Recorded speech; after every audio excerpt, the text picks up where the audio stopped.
So yesterday I read Jared Snyder's Substack, and he is an anomaly because he's an enigma. And the reason why is because ex-workers who either leave the work and or leave the 2x2 system, the 2x2 culture, they don't talk. There's too much at stake. They don't tell. They do not want anyone to have a peek into what the work was really like. Very, very few ex-workers, whether they're in or out, talk about their experience as a worker. And I'm not exactly sure why, because I've never been in that position, but I think it's shame, and I think they don't want to expose it. They don't want to bash the system. They've already been through so much, they don't have the energy to do anything except try to survive their life and try to live. And I think I don't know the reasons, like I said, but it's very odd. And I'm hoping that Jared is starting a movement. I really do. I'm going to link his Substack, and I'm going to also link How to Start a Movement by Derek Sivers. Because I think it's appropriate. And I wish ex-workers could talk and let others know they're not alone, and not be isolated anymore, and not be afraid.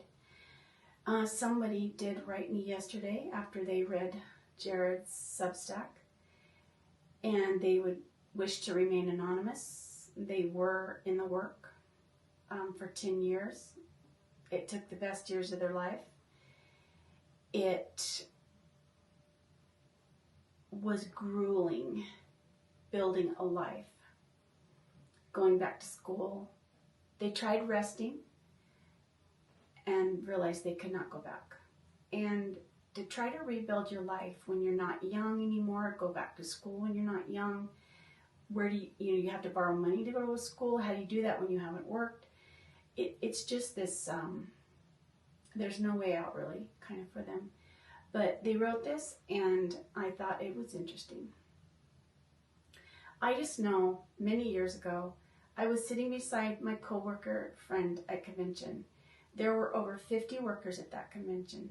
Sitting there before meeting, she started writing down ex-workers who were there also.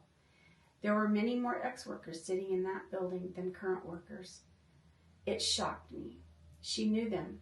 I didn't, since I wasn't from there. That's the first time I had any idea of how many actually had left, even at that time. Off into obscurity and infamy and shame. And quite often, the men who were left were somewhat in demand by women who hadn't yet snared a man. The men easily fell into someone's arms who was currently making a living, a single nurse, a teacher, etc. That way they could begin to get started again in life, financially especially. The men were free to pursue as men. The ex-sister workers, as women, weren't allowed in this culture's society to pursue, ask out, etc.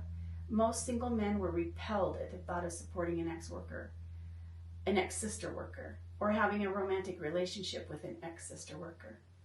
I did have a couple comers, but generally the dregs, you know the drill. In the truth society or culture, men were more attracted to worldly girls who flaunted their sexuality a little more, much less ex-sister workers who couldn't hint at sexuality without being very harshly judged.